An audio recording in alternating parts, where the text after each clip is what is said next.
Dear students, today we are studying the topic Concord Agreement of Subject and Verb, जिसको आप रीट में जो है रीट लेवल सेकंड में इसको देखते हैं। इसको दूसरा टॉपिक, इसका नाम जो है सिंटैक्स भी होता है, इसको हम सिंटैक्स भी कहते हैं। लेकिन चूंकि आप रीट पढ़ रहे हैं तो रीट में इस टॉपिक का नाम ये है agreement of subject and verb. और आप इस टॉपिक के माध्यम से ये देखना चाहते हैं कि आपका जो सब्जेक्ट है वो सिंगुलर है या प्लूरल है, बस उसी के अकॉर्डिंग टू वर्ब आती है। ये आपको मैंने कई बार बता दिया है। और जब तक आप सब्जेक्ट्स को पूरे नहीं पहचान पाओगे, बहुत सारे सब्जेक्ट्स हैं, मतलब कन्फ्यूजन बहुत सारे हैं। जैसे आपको ये पता है कि जो कैंची होती है, कैंची आप उसको स्कीसर्स कहते हैं अंग्रेजी में, स्कीसर्स। अब इसी प्रकार से जैसे ट्राउजर्स पाजामा होता है, ऐसे होता है टोंग्स, चिमटा होता है। इस तरह जैसे आपने फिजिक्स केमिस्ट्री, फिजिक्स है, इकोनॉमिक्स है, बहुत सारे ऐसे देखे जिनमें आपको ऐसा लगने से और वो ऐसा लग रहा था कि वो सिंगुलर है उनके साथ में। लेकिन आप उनको देखेंगे, आप कैंची को जिसको हम स्कीसर्स कहते हैं, ऐसे ही जो है टोंग्स यानी चिमटा होता है। इसी तरह से मतलब आपको ये जो ऐसी जो दो चीज़ें वाली होती है, जैसे पजामा होता है, ट्राउजर्स होता है, उसमें भी दो पार्ट होते हैं। ऐसे टोंग्स होता है, उसमें भी दो होते हैं। स्कीसर्स कैंची में भी दो होते हैं। तो ये जब भी आएंगे इनके साथ में हमेशा क्या आएगी, प्लूरल वर्ब आएगी, क्योंकि ये प्लूरल नाउन कहलाती है। ऐसे बहुत सारे ऐसे हैं जो ई से और नन से, वन से, इनसे जो स्टार्ट होते हैं, ये हमेशा सिंगुलर कहलाते हैं। समबॉडी, नोबॉडी, एनीबॉडी, ये सब सिंगुलर होते हैं। लेकिन कंडीशंस काम करती है। इनके पीछे ऑफ आता है तो इनके पीछे ऑफ आएगा, तो जो हमेशा इनके पीछे जो नाउन आएगी वो हमेशा प्लूरल आएगी। आप देखें, ईच है, एवरी है, वन है, नन है, समबॉडी, नोबॉडी, इनके तुरंत बाद में यदि ऑफ आएगा तो ऑफ के तुरंत बाद जो नाउन आती है, यानी जो भी आएगी या प्रोनाउन भी आती है, वो सब पूरी की पूरी प्लूरल आती है। लेकिन आपको ये पता होना चाहिए कि जो वर्ब आएगी वो one, none, each, every, everybody, nobody, इनके अकॉर्डिंग टू आती है। तो सिचुएशंस काम करती है। मतलब आप ये नहीं सोच लें कि कौन सा कर्ता क्या है, कर्ता मेन आपका जो सब्जेक्ट है उससे प्रभावित होता है। लेकिन बहुत सारी ऐसी होती हैं वर्ब्स जो खाली स्थान के पीछे यानी रिक्त स्थान के पीछे यानी बाद वाले पार्ट्स के उसके हिसाब से चलती है। आप देखिए, आप एग्जाम्पल देखें, one of the peoples in our class. अब यहाँ यानी आपके जो पीपल से कोई मतलब नहीं, बहुत सारे शिष्य हैं, उनमें से एक, यानी बात तो उस एक की चल रही है, बहुत सारे शिष्य उनमें से। अब क्या है, खाली स्थान कार। अब आपको ये पता होना चाहिए कि जब वर्ब में ऐसे लगता है तब सिंगुलर होती है। आप इस कर्ता को आप सिंगुलर मानते हैं, एक वचन मानते हो, वन है एक है, तो क्रिया आपको एक चाहिए, एक वचन चाहिए, तो उसमें ऐसे लगा होना चाहिए। जिसमें ऐसे नहीं लग रहा वो बहुवचन है, तो यहाँ ओन्स आएगा। क्या आएगा, ओन्स। यानी बहुत सारे छात्र, उनमें से एक छात्र कार रखता है, ओन नहीं रखना होता है। The lions of the east, आप ध्यान दें, lions of the east an interesting book. अब यहाँ आप शुरुआत में देखेंगे, आपको तो ये लग रहा है कि लॉयंस के बारे में चल रहा है, लेकिन आप इसको देखेंगे, गौर करेंगे, इसको कर दिया कि ये इंटरेस्टिंग बुक है, आप इस पर गौर करें। लॉयंस ऑफ ईस्ट नाम का जो आप पढ़ रहे हो, ये कोई सब्जेक्ट नहीं है, ये एक बुक है, तो इसलिए लिखा है कि इंटरेस्टिंग बुक लिख दिया। अब और एन और लगा दिया, तब आपको पता है कि एन के पहले जो भी वर्ब आएगी सिंगुलर आएगी, प्लूरल आएगी। एन तो एक वचन ही तो है, इसलिए सिंगुलर आएगी। तो यहाँ क्या आएगा, इज। आपकी सुविधा के लिए सबसे लाभकारी चीज़ है या एन, इससे पता चला है। दूसरा पता चला है कि ये एक बुक है, यहाँ पर इंटरेस्टिंग बुक्स नहीं है, बुक है। तो ये बहुत सारी चीज़ें आप इस सब्जेक्ट को यानी लॉयंस के हिसाब से देखते तो आ रहा था। तो आपको लगने में ऐसा लगता है, जब वो एग्जाम्पल का उत्तर आ जाता है ना आपके सामने, तो आपको सरल लगता है।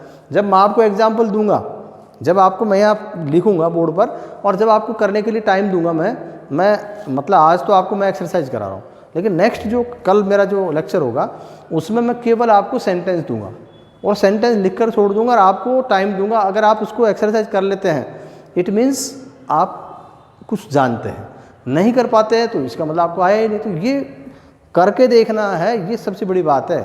नियमों को करने से कुछ नहीं है। नेक्स्ट सेंटेंस है एप्पल, पाई एंड कस्टर्ड। अब आप ये जैसे ये उदाहरण था ऊपर वाला, उसी की तरह है। ये एप्पल, पाई और कस्टर्ड है, ये लिख दिए माई फेवरेट डिश, यानी डिश नहीं होता भोजन, ये मेरी सबसे प्रिय भोजन है। अब आप सोचो, जो आपकी डिश होती है, यानी आज आपको क्या कहते हैं, मालपुए बनाए तो वो डिश होती है, कभी आपको DBC यानी दाल बाटी चूरमा बना, वो डिश होती है। तो इनको हमेशा सिंगुलर में माना जाता है, एक वचन माना जाता है। तो यहाँ पर ये जो एप्पल पाई एंड इस कस्टर्ड को देखेंगे तो दोनों मिला के एक है, ये अलग नहीं है, ये एक प्रकार की डिश है, इसलिए इज का प्रयोग किया गया। कोई इसके हिसाब से देखेगा एंड के हिसाब से तो गलत हो गया, जबकि आपको पीछे देखना पड़ेगा कि ये क्या है, फेवरेट डिश है। ऐसे ही इंटरेस्टिंग बुक है, ये देखने की चीज़ है आपको। Mohan as well as Sohan, अब यहाँ आप कोई एंड से नहीं जुड़े हैं, यहाँ पर एज वेल एज से जुड़े हैं। अब एज वेल एज में क्या होता है, पहले वाला जो करता होता है ये महत्वपूर्ण होता है, आपको पता है, with, along with, as well as, इस तरह की जो कनेक्टिव होते हैं, कंजक्शंस होते हैं, इनमें पहले वाले मोहन के हिसाब से आएगा तो यहाँ पर वाज आएगा। अगर आप पीछे वाले के हिसाब से करते तब भी वही आता है, लेकिन बात वो नहीं है, नियम तो नियम ही है कि एज वेल एज से पहले कौन सा करता है उसके अनुसार वाज आए। फिर है नाइदर जॉन नोर यू, अब ये आपको पता है either or, neither NOR, not only but also, ये जो कंजक्शंस है इनमें बाद वाली जो नाउन होती है, प्रोनाउन होती है उसके अनुसार, यानी यहाँ ओ यू का महत्व है, यहाँ इस जॉन का महत्व नहीं है, यह यू का है। अब यू के हिसाब से क्या आएगा इसमें से, वर, क्योंकि यू को आप आई वी यू दे और बहुवचन कर्ताओं की कैटेगरी में माना जाता है, तो इसके साथ में वर आएगा। आइदर सोहन, आइदर शोभा और आई खालिस्तान टू प्ले, अब ये आइदर और इसमें क्या होगा, आई के हिसाब से आएगा। आपको पता है either or, neither NOR, not only but also, ये मैं बार बार आपको रिपीट करता हूँ क्योंकि बहुत महत्वपूर्ण एग्जाम्पल्स होते हैं। कोई भी कंपटीशन होगा उसमें ये either or, neither, not only but also, ऐसे जो as well as, along with, ये कन्फ्यूजन के हैं, इनको स्टूडेंट ध्यान नहीं देते। इनमें से एक एग्जाम्पल में क्वेश्चन बनता है, मतलब एक, तो यहाँ पर आई के हिसाब से आएगा एम, ठीक है। लॉन्ग खालिस्तान आवर फ्रेंडशिप, अब आप ध्यान दें, ये ऐसा सेंटेंस है बड़ा अजीब सा है, जब तक आप इसको समझोगे नहीं। लॉन्ग लिख दिया, आवर फ्रेंडशिप, अब आपको वर्ब पे ध्यान देना है, यहाँ दिया लिव और लिव्स, दो दिया है।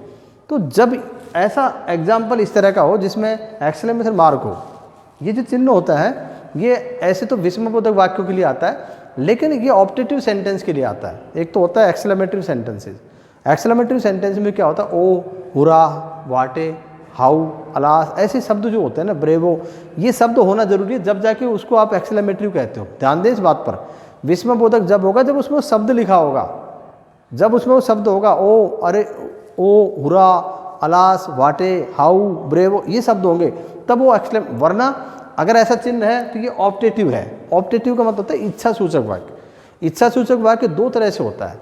ऐसे वाक्यों में क्या होता है कि एक तो कामना की जाती है और एक किसी को दुआ दी जाती है, ऐसे इस तरह का होता है। तो मे का प्रयोग भी किया जाता है। अब वाक्य में शुरुआत में मे है तो ठीक है, मे नहीं दे रखा है तो यहाँ पर लॉन्ग के बाद में लिव। आप कभी भी इसमें ये ध्यान दें आप इसको, ये इम्पेरेटिव की श्रेणी में आता है। वैसे तो ये ऑप्टेटिव सेंटेंस है। ऑप्टेटिव सेंटेंस की खास बात होती है उसमें कभी ऐसे नहीं लगता, उसमें केवल और केवल वर्ब की फर्स्ट फॉर्म आती है, उसमें ऐसे नहीं लगता। ये जैसे मे यू लिव लॉन्ग है तो यहाँ लॉन्ग लिव लिख दिया direct, long live our friendship, हमारी मित्रता जिंदाबाद रहे, इस तरह का इसमें लिव आएगा, ऐसे नहीं आएगा। ये ध्यान रखना है क्योंकि ये सेंटेंस, इसका फाइनल उत्तर है क्योंकि ये सेंटेंस ऑप्टेटिव है। ऑप्टेटिव सेंटेंस में कभी ऐसे नहीं लगता। नाइदर ऑफ देम, अब आप ध्यान दें, ये नाइदर और आइदर ये हमेशा सिंगुलर होते हैं। मैंने पहले बताया था आपको, आइदर और नाइदर ये सिंगुलर है और ये वैकल्पिक है, लेकिन ये हमेशा सिंगुलर होते हैं। तो यहाँ इन देम से कोई मतलब नहीं है। यहाँ पर वाज वर्ब में से आपको क्या करना है, वाज, क्योंकि नाइदर एक वचन करता है या करता नाइदर को माना गया है। उनमें से बहुत सारे लोग, उनमें से कोई नहीं, यानी एक वचन है। The council Khalistan chosen it's president, ये काउंसिल एक परिषद है, ये सिंगुलर है। आप जब कमेटी होती है, जैसे मंत्रिमंडल है, मंत्रिमंडल में चाहे 50 ही मंत्री हो, लेकिन है तो मंत्रिमंडल एक ही है। ऐसे ही मतलब जैसे कंट्री होता है उसमें बहुत सारे स्टेट होते हैं, लेकिन है तो कंट्री एक। ऐसे काउंसिल एक परिषद होती है, तो इसमें आएगा हैज, सिंगुलर है। The lost of all these articles, यहाँ कोस्ट के लिए है तो कोस्ट है, द कोस्ट कीमत ऑफ ऑल दीज आर्टिकल्स, इन सारे सामानों की जो कीमत है, खालिस्तान अब राइजन। अब आपको हैजब का प्रयोग करना है, तो यहाँ मूल जो बात है कोस्ट से है, कोस्ट एक वचन है। यहाँ पर सामान चाहे कितने हो, लेकिन कीमत की बात चल रही है, तो यहाँ पर आएगा has risen, has risen. All the students in our college, अब यहाँ पर कर्ता कौन आ रहा है, पूरे के पूरे छात्र आ रहे हैं, पूरे जितने भी छात्र बहुवचन हैं, तो इसलिए यहाँ पर आपको बहुवचन लेना है, तो लर्न और लर्न में से आपको लर्न लेना है, LEARN, लर्न यानी सीखते हैं। अगर एस लगता है तो एक समझ एक वचन है, तो यहाँ बहुत सारे करता है, इसलिए यहाँ पर लर्न में एस नहीं लगेगा, एक वचन करता के साथ एस लगता है। The quality of the mangoes, यहाँ मैंगोज तो बहुत सारे हैं लेकिन बात क्वालिटी की चल रही। क्वालिटी क्या होती है, एक गुणवत्ता है, एक वचन है, इसलिए यहाँ पर वाज। इसी प्रकार से ईच ऑफ दीज मिनरल्स, आप ध्यान दें इसमें मिनरल्स बहुत सारे लेकिन उनमें से ईच प्रत्येक यानी एक वचन है, तो यहाँ पर each of the minerals is ऐसे ही है iron as well as coal. यानी आप ये वाक्यों को देखेंगे यहाँ एज वेल एज का प्रयोग करें, इसलिए आपको पता है विद, एलोंग विद और एज वेल एज, इनमें पहले वाली जो नाउन होती है, पहले वाले कर्ता होता है, उसी का यहाँ आयरन के हिसाब से आएगा इज आएगा। और राइस एंड करी खालिस्तान हिज फेवरेट फूड। आप ध्यान दें इस पर, ये राइस एंड करी अलग अलग चीज़ नहीं है, ये प्रिय भोजन है, ये भोजन एक ही चीज़ है, इसलिए यहाँ पर इज आएगा। ठीक है ना, इस तरह से मतलब नेक्स्ट जो इसमें आएगा जो 16 नंबर पर, उसमें मैं आपको बताता हूँ कैसे इसको 16 नंबर पर 16 में जो बताया था आपको, ये he is one of the greatest leader that ever lived. आप ध्यान दें इसमें वन, नन, एवरीबॉडी, ये मैंने आपको ईच इस तरह के जो बताएं, इनको अगर हम कर्ता मानते हैं तो इसकी कंडीशन होती है, इसका एक सूत्र है एक प्रकार से कि आपका यानी यहाँ पर वन, नन जो भी है, इसके तुरंत बाद में ऑफ आ गया, इसके बाद में प्लूरल नाउन आती है, ये हमको कन्फर्म है, प्लूरल नाउन आती है, ये एक सूत्र है। लेकिन उसके बाद जो वर्ब आती है वो वर्ब सिंगुलर आती है, ये एक सूत्र है, ठीक है ना। लेकिन ये आप ध्यान दें, अगर इनके पीछे यदि कोई कनेक्टिव आता है, दैट जैसा आ गया यहाँ पर एक खास बात है, ये नियम है, एक स्पेशल नियम है, आप ध्यान दें इस पर कि वन, नन, सम, ऐसे ईच, एवरी, नोबॉडी, समबॉडी, इस तरह के कुछ कर्ता होते हैं जो सिंगुलर होते हैं। यदि इनके पीछे यहाँ पर प्लूरल जैसी आगे लीडर्स, यहाँ तक तो ठीक है, लेकिन ये दैट नहीं होता, जब तो दैट नहीं होता, जब तो ये सिंगुलर माना जाता, इसका कनेक्शन ही से था। अगर ये दैट नहीं होता तो ही से होता, लेकिन दैट आ गया यानी ये कनेक्टिव आ गया, और कनेक्टिव जो आता है वो जस्ट पहले वाले को डिफाइन करता, तो यहाँ ग्रेटेस्ट लीडर जो है ये एक प्रकार का कर्ता बन गया। आप ये बहुत महत्वपूर्ण है, इस पर ध्यान दें कि जब भी वन, ईच और नन, समबडी, नोबडी इस तरह के कर्ता होते हैं, इनके बाद यदि ऑफ आता है तो ऑफ के बाद तुरंत बाद में प्लूरल नाउन आती है, ये कन्फर्म है, बहुवचन आती है, निश्चित है ऑफ के तुरंत बाद। लेकिन जो क्रिया आती है वो सिंगुलर आती है, क्योंकि वो one, none, each, somebody, nobody ये सारे सिंगुलर होते हैं।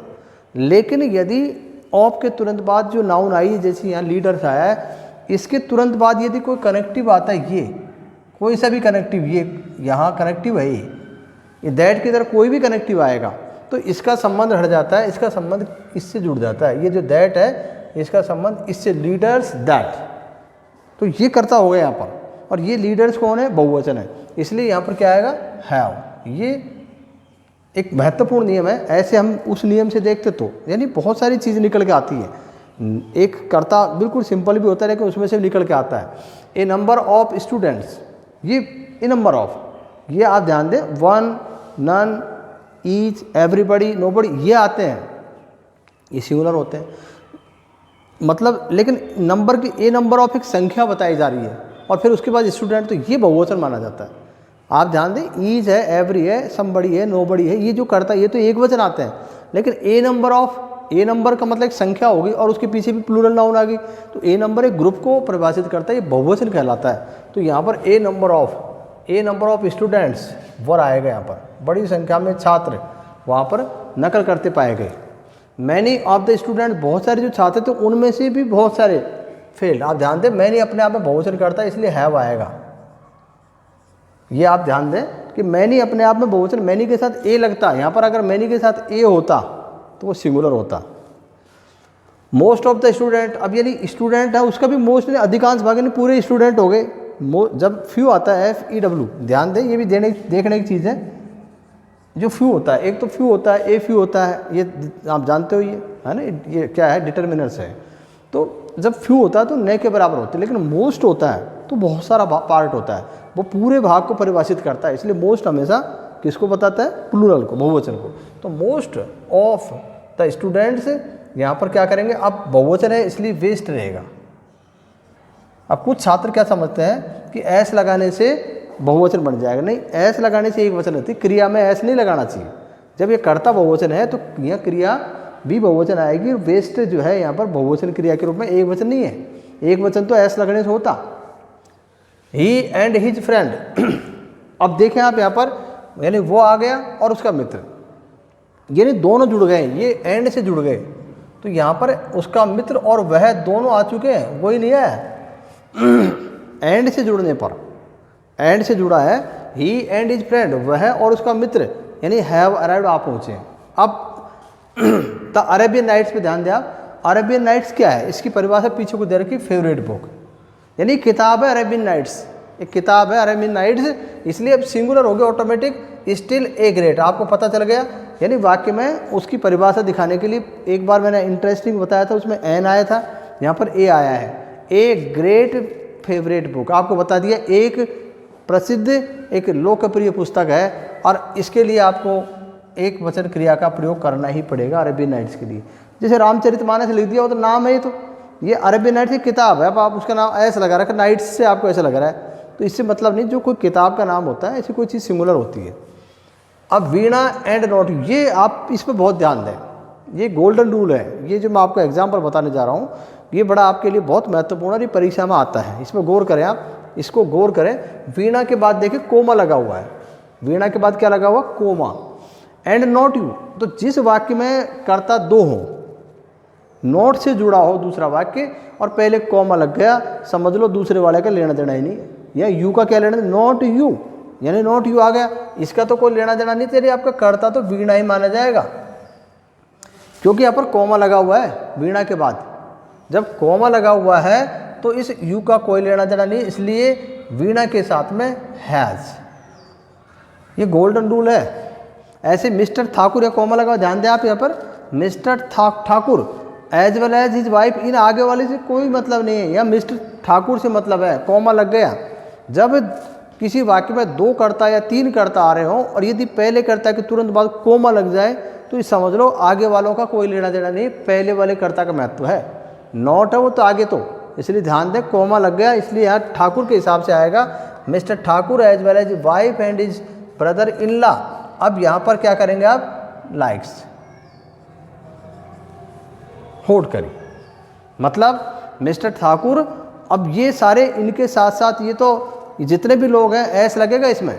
यहाँ आप सोच रहे होंगे कि यहाँ तो एंड भी आ गया, हिज वाइफ भी आ गई, ब्रदर इन लॉ भी आ गए, लेकिन चूंकि कॉमा लग गया इसलिए एक वचन माना जाएगा मिस्टर ठाकुर। और फिर एज वेल एज का नियम भी आपको पता है, विद है, अलोंग विद है, एज वेल एज है, इसमें पहले वाले कर्ता के अनुसार आता है, इसलिए यहाँ पर लाइक्स आएगा। The house with its content, आप ध्यान दें हाउस के बाद भी कॉमा है और ये विद और आ गया यहाँ पर, with, along with, as well as में पहले वाली नाउन के हिसाब से आता है, नहीं हाउस के हिसाब से। The house Khalistan with content, अब आपको वाज का प्रयोग ही करना पड़ेगा, वाज वर्ब में से वाज। ये आइदर को आपको पता है, नाइदर, आइदर, ये तो आपको पता है, नाइदर और आइदर हमेशा सिंगुलर होते हैं। अब आपको इज और आर में से लेना है, आइदर से पहले क्या लोगे आप, आर लोगे, इज लोगे, इजी लोगे आप, क्योंकि नाइदर और आइदर क्या है, एक वचन है, तो इज क्या आएगा, इज। द जूरी खालिस्तान डिवाइडेड इन देयर ओपिनियंस, आप देखिए गौर करें यहाँ पर ये देयर शब्द किसके लिए आया है, जूरी के लिए।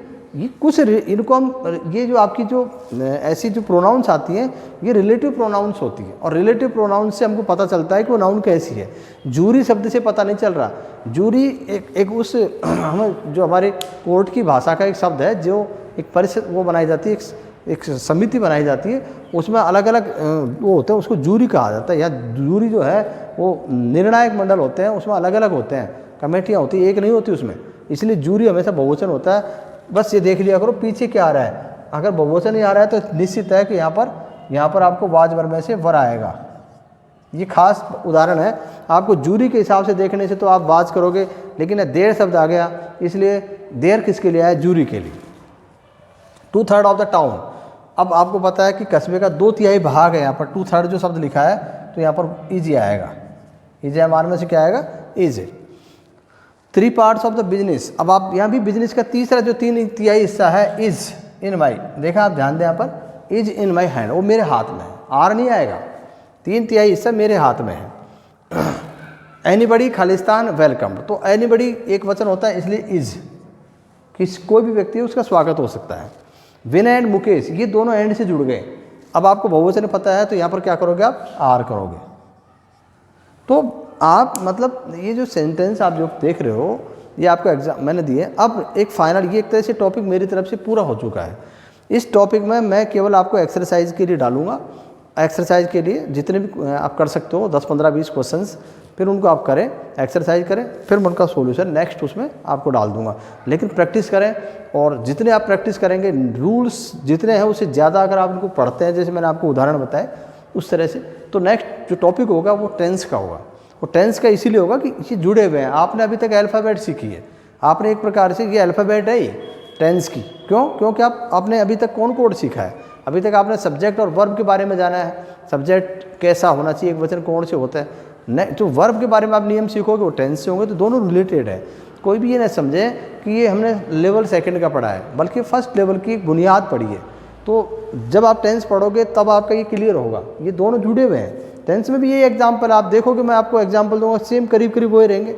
इस टॉपिक का नाम सिंटैक्स रख देते हैं, आप सिंटैक्स खोल के देखना किसी कंपटीशन की गाइड में, सिंटैक्स में क्या आता है, वही टेंस के नियम है, उसी में वही आपके एग्रीमेंट के लिए मिक्स है। ये टॉपिक अलग नहीं है, बस नाम रख दिया गया है। ठीक है, आज इतना ही कराएंगे।